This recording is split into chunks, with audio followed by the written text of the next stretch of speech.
Welcome to comrade Telugu news channel కి స్వాగతం. ముందుగా హెడ్లైన్స్. నీటి అడుగులో మెట్రో రైల్ ప్రయాణించిన ప్రధాని మోదీ.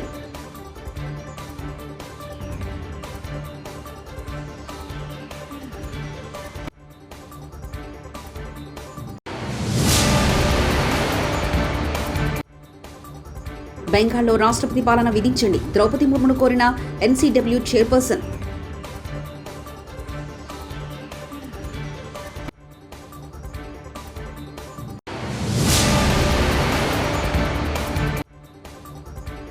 ఎల్ఆర్ఎస్ పై మాట తప్పి ప్రజలను మోసం చేస్తున్న కాంగ్రెస్ ప్రభుత్వం, ఎమ్మెల్యే తలసాని శ్రీనివాస్ యాదవ్.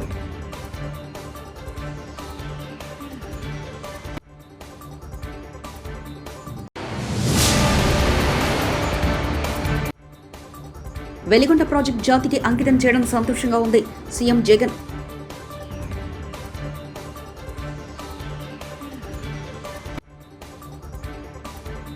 దేశంలో తొలి అండర్ రివర్ మెట్రో రైలును ప్రధాని మోదీ బుధవారం కోల్కతాలో ప్రారంభించారు. Kolkata east west metro corridor కింద హుంగ్లీ నది దిగువన రైలు మార్గాన్ని నిర్మించారు. ఇందుకోసం 120 కోట్లు ఖర్చు చేశారు. కోల్కతా ఈస్ట్ వెస్ట్ మధ్య 16.6 కిలోమీటర్ల మేర మెట్రో మార్గాన్ని నిర్మించారు. భూగర్భంలో ఉంది. హౌడా మైదాన్ నుంచి ఎన్ప్లస్డ్ స్టేషన్ మధ్య 4.8 కిలోమీటర్ల మేర ఉన్న లైన్లో భాగంగా 520 మీటర్ల పొడవుగా అండర్ వాటర్ మెట్రో టనల్ నిర్మించారు. నదిలో ఈ దూరాన్ని మెట్రో రైలు 45 సెకండ్లో పూర్తి చేస్తుంది. ఈ సొరంగాన్ని నది గర్భానికి 16 మీటర్ల లోతులో, భూమి లోపలికి 32 మీటర్ల లోతులో నిర్మించారు. ఈ సొరంగం అంతర్గత వ్యాసం 5.5 మీటర్లుగా, బాహ్య వ్యాసం 6.1 మీటర్లుగా ఉంది. హౌడా నుంచి సిల్దాకు రోడ్డు మార్గంలో వెళ్లడానికి 9 నిమిషాల సమయం పడుతుంది. అండర్ వాటర్ మెట్రో మార్గంలో ఏర్పాటు చేసిన ఈ ప్రయాణ సమయం 40 నిమిషాలకు తగ్గనుంది. అండర్ వాటర్ మెట్రో రైలు నడిచే మార్గం మొత్తం 6 స్టేషన్లు ఉండగా అందులో 3 భూగర్భంలోనే ఉన్నాయి. అండర్ వాటర్ మెట్రో రైలు ప్రయాణం కోలకత్తా వాసులకు కొత్త అనుభూతి కలిగించనుంది. కోలకత్తాలో మరిన్ని మెట్రో మార్గాలను ప్రధాని నరేంద్ర మోదీ ప్రారంభిస్తారు. अगर आप काम जो कि विकास से जुड़ा हुआ है, जब वो आप देश को समर्पित करते हैं, राष्ट्र को समर्पित करते हैं, और जिन युवाओं से हमें आशा है, आकांक्षा है कि वो देश का भविष्य बदलेंगे, हम उनके साथ संवाद करते हैं, तो उसका कितना अहम और सार्थक परिणाम निकलकर सामने आता है. आप देख सकते हैं कि प्रधानमंत्री की झलक पाने के लिए लोग बेसब्री से मोबाइल में एक उनका फोटो आ जाए, देखिए कैसे उनका इंतजार कर रहे हैं. और ये क्योंकि सभी परियोजनाएं कनेक्टिविटी से संबंधित हैं. ये जो युवा हैं, ये जो आगे चलकर कई इनमें से एंटरप्रेन्योर्स बनेंगे, उनके लिए देखिए कनेक्टिविटी के लिहाज से आज का दिन बड़ा कि कहीं पहुंचने के लिए अब उन्हें बसों का इंतजार ना करके मेट्रो रेल परियोजना का ये अहम सौगात जो है वो मिली है. प्रधानमंत्री हमारे साथ नीरज जुड़े हुए. नीरज, जो हम दृश्य दिखा रहे हैं अपने दर्शकों को, उसमें प्रधानमंत्री इसी मेट्रो रेल में हैं और बच्चों के साथ संवाद करते हुए नजर आ रहे हैं. और जब भी प्रधानमंत्री कोई भी विकासात्मक योजना को राष्ट्र को समर्पित करते हैं, उससे जुड़े लोग या उसमें सफर कर रहे लोगों से हमेशा संवाद स्थापित करते हैं. बिल्कुल यही खूबी है. और आप देखें कि सिर्फ यही नहीं, प्रधानमंत्री जहाँ जहाँ जाते हैं यूथ के साथ उसका जो कनेक्ट है वो अलग तरह का रहता है. वो सीधे जाकर अपनी जो बात है वो रखते हैं और इसके अलावा जो यूथ है उसकी बात सुनते भी हैं.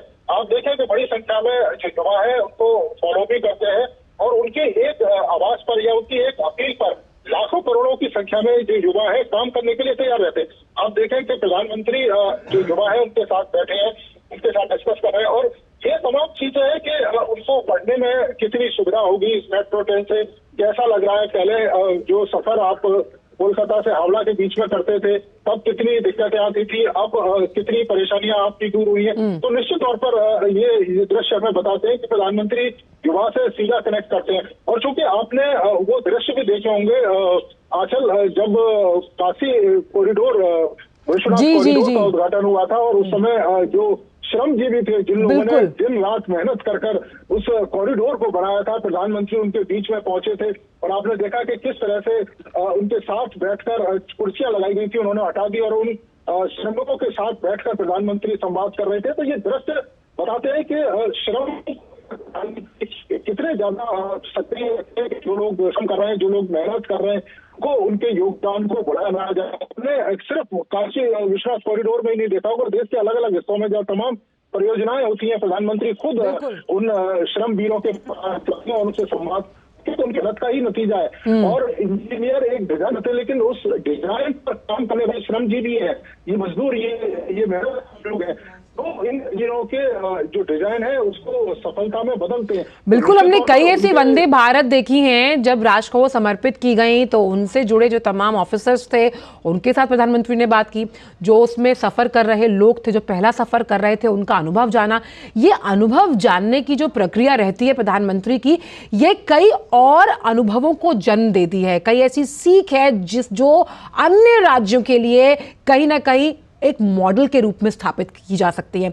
और देखिए, क्या पता इनमें से कई ऐसे छात्र हैं जो आगे आने वाले समय में इस तरह की मेट्रो रेल का डिजाइन जो है वो बनाएं, जिस नवोन्मेष की प्रधानमंत्री बात करते हैं, जिस एंटरप्रेन्योरशिप की प्रधानमंत्री बात करते हैं, जिस स्किल डेवलपमेंट की प्रधानमंत्री बात करते हैं, वो अपने आप में यहां आज हम देख रहे हैं कि जिस तरह से संवाद प्रधानमंत्री कर रहे हैं, ये वो आशाएं हैं इन छात्रों के आंखों में जो साफ नजर आती है, जो खुशी है जो वो जाहिर कर रहे हैं। देखिए, बिल्कुल आंचल, आप देखें कि जो अनुभव है, इन्हीं अनुभव के आधार पर भविष्य की जो दूसरी परियोजनाएं वो तैयार होती हैं। आप देखें कि जिस समय गुजरात के अंदर प्रधानमंत्री ने हो सेवा जो शुरू की थी, तो खास तौर से जब आप नदी से जहाज लेकर या पानी का जहाज आपको एक स्थान से दूसरे स्थान पर जो छोड़ता है, तो एक लंबी जो दूरी तय करनी पड़ती थी रोड से, वो कम हुई। और उसी से ये कह सकते हैं कि भविष्य में एक ऐसा आधारशिला रखी गई कि भाई मेट्रो अगर ऐसी बनाई जाए कि नदी के नीचे से अगर हम मेट्रो को ले जा सकें तो कनेक्टिविटी के लिहाज से भी काफी महत्वपूर्ण हो। तो ये जो आज का जो प्रोजेक्ट है, निश्चित तौर पर देश के दूसरे जो शहर हैं जहाँ पर नदियां मौजूद हैं, वहां से भी जो मेट्रो है उसे गुजारने की जो कह सकते हैं कि जो प्रक्रिया है वो भविष्य में शुरू होगी। और जिन लोगों से प्रधानमंत्री अनुभव लेते हैं, जो लोग सफर कर रहे हैं या जो श्रमजीवी जो मेहनत कर रहे हैं कि उन्होंने किस तरह से मेहनत की, किस तरह की चुनौतियां आई, क्या चीजें और बेहतर की जा सकती हैं भविष्य के प्रोजेक्ट में, जो लोग सफर कर रहे हैं आने वाले समय में मेट्रो का सफर और कैसे सुविधाजनक हो सकता है, क्या क्या सुविधाएं मेट्रो में ऐड की जा सकती हैं, ये तमाम अनुभव लेते हैं एक चीज आपसे हम प्रधानमंत्री। जानना चाहेंगे कि एक बहुत बड़ी चुनौती इस मेट्रो रेल जो कि अंडर वाटर चली है, पहली मेट्रो है, वो थी वाटर प्रूफिंग को लेकर, क्योंकि हम ये जानते हैं कि ये टनल नदी के 26 मीटर नीचे बनाया गया है। वाटर प्रूफिंग को लेकर किस तरह के इंतजामात सुनिश्चित किए गए हैं इस रेल के सफल సందేశ్ ఖాళీ హింసాత్మక ఘటనలో పశ్చిమ బెంగాల్ వెస్ట్ బెంగాల్ రగిలిపోతుంది. అల్లర్లకు కారణమైన టీఎంసీ నేత షేక్ షాజహాన్ను పోలీసులు అరెస్ట్ చేసిన పరిస్థితి మారలేదు. పోలీసుల వద్ద షాజహాన్ స్వేచ్ఛగా ఉన్నారని విపక్షాలు మండిపడుతున్నాయి. సందేశ్ ఖాళీ అల్లర్ల కేసును బెంగాల్ సిఐడి అధికారులు విచారిస్తున్నారు. కేసును సిఐడి నుంచి సిబిఐ అధికారులకు అప్పగించాలని కోల్కతా హైకోర్టు ఆదేశాలు జారీ చేసింది. ఎల్ఆర్ఎస్ పై మాట తప్పి ప్రజలను మోసం చేస్తున్న కాంగ్రెస్ ప్రభుత్వం ఎల్ఆర్ఎస్ పేరుతో 21,000 కోట్లు దండుకునేందుకు 25 లక్షల కుటుంబాలకు ఆర్థిక భారం ఎన్నికల ముందు ఇచ్చిన హామీ మేరకు ఉచితంగా చేయాలి, చేసే వరకు వదిలిపెట్టారు. బీఆర్ఎస్ తరఫున పోరాడతామంటూ మాజీ మంత్రి ఎమ్మెల్యే తలసాని శ్రీనివాస్ యాదవ్ వ్యాఖ్యానించారు. ఇంప్లిమెంట్ చేయాలన్నప్పుడు కూడా ఒక 25 లక్షల కుటుంబాలకు ఇబ్బంది అవుతుంది అనేటువంటి ఉద్దేశంతోనే మనం ఆ రోజు దాన్ని ఇంప్లిమెంట్ చేయలే. బట్ ఆ రోజు కాంగ్రెస్ పార్టీ అడ్డగోలుగా హామీలు ఇచ్చింది. ఒక్క ఎల్ఆర్ఎస్ఏ కాదు, మీకు ఫార్మాసిటీ విషయంలో కానీ మెట్రో విషయంలో కానీ చాలా అంటే అలవిగానే హామీలన్నీ ఆ రోజు ఇచ్చింది మీకు అందరికీ తెలుసు.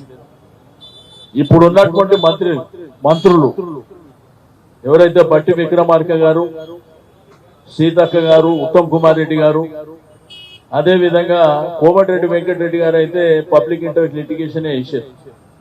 వీళ్ళు అటు కోర్టులో వేసినటువంటి మీరు ఆగండి, నో ఎల్ఆర్ఎస్ నో బిఆర్ఎస్, మేము ఫ్రీగా రిజిస్ట్రేషన్ చేస్తామని చెప్పారు. ఆ వీడియోస్ కూడా మీ లైబ్రరీలో ఉన్నాయి. మా డిమాండ్ అలా మీరు షెడ్యూల్ కూడా డేట్లు ఇచ్చారు, 31 మార్చి వరకు చేస్తామని చెప్పి మీరు వెంటనే ఉపసంహరించుకొని ఫ్రీగా రిజిస్ట్రేషన్ చేయాలని చెప్పి మేము డిమాండ్ చేస్తా ఉన్నాం. ఇటువంటి ధర్నాలు ప్రజల్ని చైతన్యవంతం చేసి మీ మీద ఒత్తిడి తెస్తాం. అవసరం అనుకుంటే లీగల్ గా ఫైట్ చేస్తాం. ఎట్టి పరిస్థితుల్లో ఫ్రీగా రిజిస్ట్రేషన్ వరకు చేసే వరకు వదిలిపెట్టే సమస్యనే లేదని చెప్పి నేను ఈ సందర్భంగా తెలియజేస్తా ఉన్నాను. తప్పకుండా మీరు ఎలక్షన్ల ముందు ఎన్నో హామీలు ఇచ్చారు, బట్ ఇది ఏకంగా 25 లక్షల కుటుంబాలకు నష్టం జరిగేటువంటి అవకాశం, వాళ్ళ నడ్డి విరిచేటువంటి ప్రయత్నం, వారిని ఆర్థికంగా ఇబ్బంది పెట్టేటువంటి ప్రయత్నం మీరు ఏదైతే చేస్తున్నారో వెంటనే ఉపసంహరించుకోవాలని చెప్పి డిమాండ్ చేస్తా ఉన్నాను.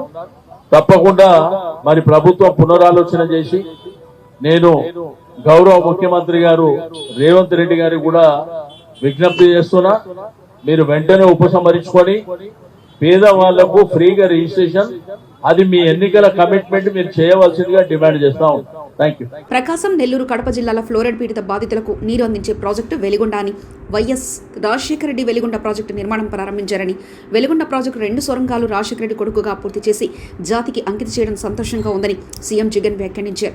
బుధవారం ప్రకాశం జిల్లా పర్యటనకు వచ్చిన ఆయన వెలిగొండ ప్రాజెక్టు వద్ద ఫైలాను ఆవిష్కరించారు. అనంతరం మాట్లాడుతూ 30 మండలాల్లో 15.25 లక్షల మందికి తాగునీరు, 4.45 వేల ఎకరాలకు సాగునీరు అందుతుందన్నారు. వచ్చే ఖరీఫ్లో నల్లమల్ల సాగర్కు నీరు తీసుకొస్తామన్నారు. నిర్వాసితులకు R&D ప్యాకేజ్ కోసం 1200 కోట్లు ఖర్చు చేసి నీరు నింపుతామని తెలిపారు. 2021 జనవరి 13న పూర్తి చేస్తే, మన ప్రభుత్వంలో మనమే పూర్తి చేస్తే, రెండో సరంగం పనులు ఇవాళ కొద్ది రోజుల కిందటనే పూర్తి చేసి ఇవాళ జాతికి అంకితం చేసే కార్యక్రమం జరుగుతూ ఉంది. దాదాపుగా 4,47,000 ఎకరాలకు సాగునీరు అందించే ప్రాజెక్టు, సాగునీరు అందించే ప్రాజెక్టు 15,25,000 మందికి రక్షిత త్రాగునీరు అందించే ప్రాజెక్టు ఈరోజు జరుగుతూ ఉంది అని అంటే, నిజంగా దాదాపుగా 30 మండలాలలోని దాదాపుగా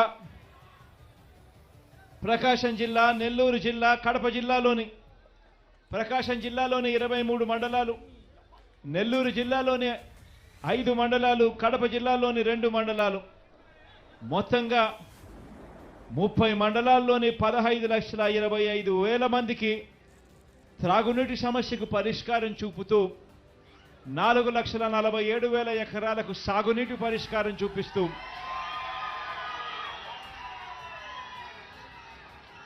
ఈ 2 సరంగాలు పూర్తి కావడంతో ఇక ఈ వచ్చే ఖరీఫ్లో, ఈ జూలై ఆగస్టు మాసంలో వచ్చే నీళ్లతో శ్రీశైలం నుంచి నల్లమల్ల సాగర్కు నీళ్లు తీసుకొని వచ్చి, ఆ నల్లమల్ల సాగర్లో మళ్ళీ నీళ్లు నిండుతా ఉన్న సన్నివేశం ఈ జూలై ఆగస్టులోనే జరగబోతా ఉంది అని చెప్పడానికి సంతోషంగా ఉందని ఈ సందర్భంగా తెలియజేస్తా ఉన్నా. దాదాపుగా 3,000 క్యూసెక్కులతో మొదటి టన్నల్ పూర్తి చేశాం. రెండవ టన్నల్ 8,500 క్యూసెక్కులు క్యారీయింగ్ చేసే కెపాసిటీతో రెండో టన్నల్ కూడా పూర్తయిపోయింది.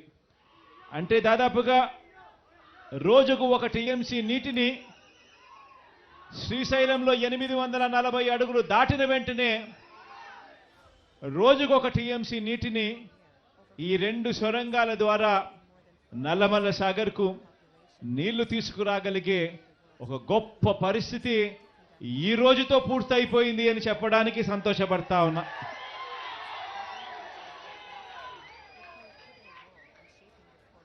ఈ ప్రాజెక్టుకు సంబంధించి దాదాపుగా R&R ప్యాకేజ్, ల్యాండ్ అక్విజిషన్ R&Rకు సంబంధించి ఈ జూలై ఆగస్టులో నీళ్లు నింపే టయానికల్లా మరో 1,200 కోట్ల రూపాయలు కూడా ఖర్చు చేసి దీనికి సంబంధించిన LA&RR కార్యక్రమం కూడా పూర్తి చేసి ఈ జూలై ఆగస్టులో నీళ్లు నింపే కార్యక్రమం చేస్తామని కూడా ఈ సందర్భంగా చెప్పడానికి సంతోషపడతా ఉన్నా. ఎందుకనంటే ఈ ప్రాజెక్టులో అత్యంత కీలకమైన సన్నివేశం ఏమిటి అనంటే, అత్యంత కీలకమైన ఘటన ఏమిటి అనంటే ఈ 2 టన్నళ్లు పూర్తి కావడం.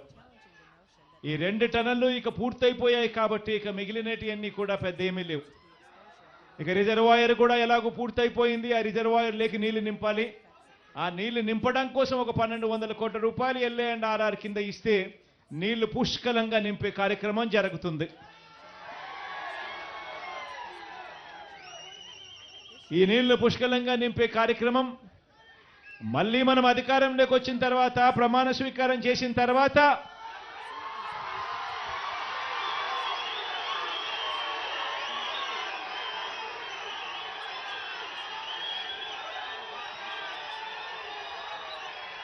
2-3 నెలల్లోనే ఈ LAR&R కార్యక్రమాలు పూర్తి చేసి పూర్తిగా నీళ్లు నింపే కార్యక్రమం చేస్తామని చెప్పి కూడా ఈ సందర్భంగా చెప్తా ఉన్నా.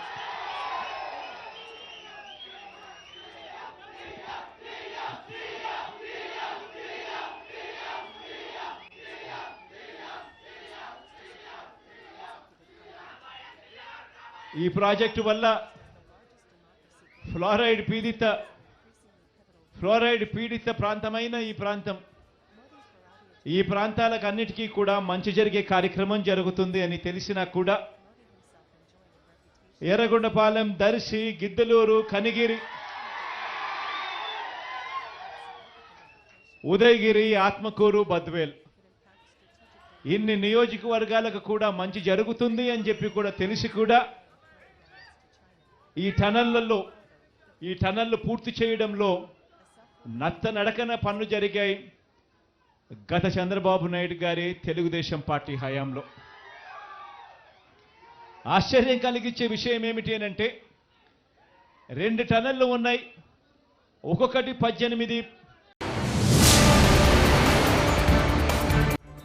నీటి అడుగులో మెట్రో రైల్ ప్రయాణించిన ప్రధాని మోదీ.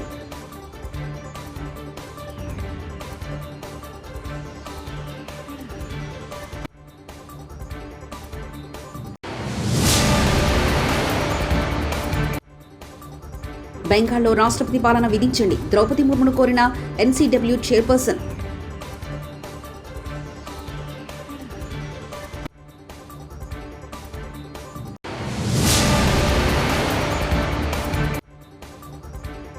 LRS పై మాట తప్పి ప్రజలను మోసం చేస్తున్న కాంగ్రెస్ ప్రభుత్వం, ఎమ్మెల్యే తలసాని శ్రీనివాస్ యాదవ్.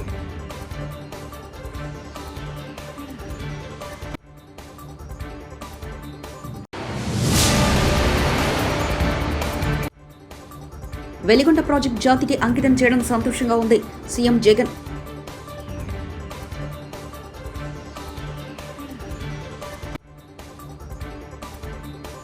ఇవి బులెటిన్ విశేషాలు. చూస్తూనే ఉండండి కామ్రేడ్ తెలుగు న్యూస్ ఛానల్. ప్రతినిధి ఒంటేరు రమేష్ చంద్ర పరకాల.